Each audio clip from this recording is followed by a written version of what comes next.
Getting back to this story of these reporters on the campaign trail now, New York Times reports on the fact that whether they're getting quotes from Obama campaign officials or Romney campaign officials, and you got to wonder, regardless of who they're getting these quotes from campaign officials, the campaign officials strike a deal with these journalists that if you're going to quote me, you need to send me the quote first and allow me to massage it.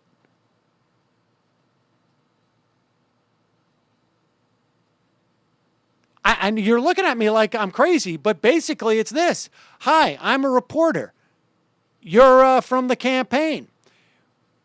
What's going on with Ohio?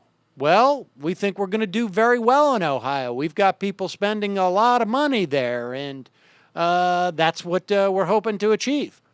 Okay. Now, will you send me an email with that quote that I just gave you? Let me check it. You got it, boss. Click, click, click. Here it is. Oh, wait a second. I don't want to say that we got a lot of money come in. Strike that.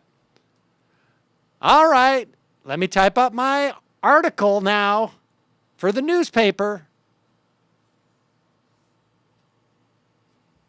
This is unbelievable. And the New York Times writes, it's a double-edged sword for journalists who are getting the on-the-record quotes they have long asked for, but losing much of the spontaneity and authenticity in their interviews.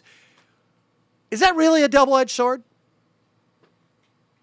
The downside is the quotes they're getting are completely meaningless, not spontaneous, not authentic, completely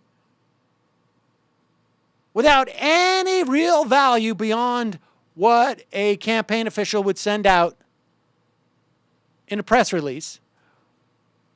But on the flip side, at least they get those.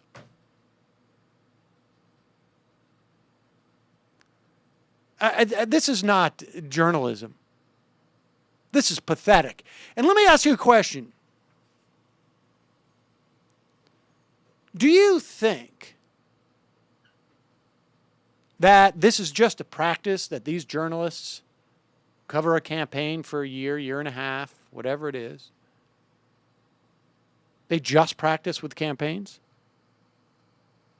I mean, if they have no ethical problems doing it in the context of a campaign, why would they have an ethical problem doing it in the context of reporting on the White House? Reporting on business officials? Reporting on anything? I mean, if it's not wrong in this context, if it's a double-edged sword, at least we're getting the quotes. Why would they not do this in every other context?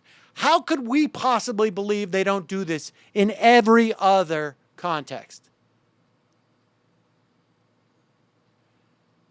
I mean, this is the functional equivalent of me pre-recording an interview and with a politician, with anybody. Asking a good question, getting an answer, and then the guy goes, you can't run that interview unless you strike that part of it. I just decided I went too far.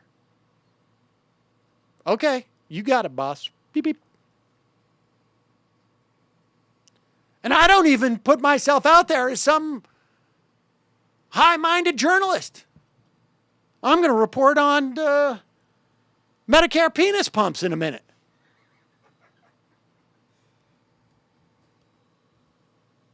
That's just stunning.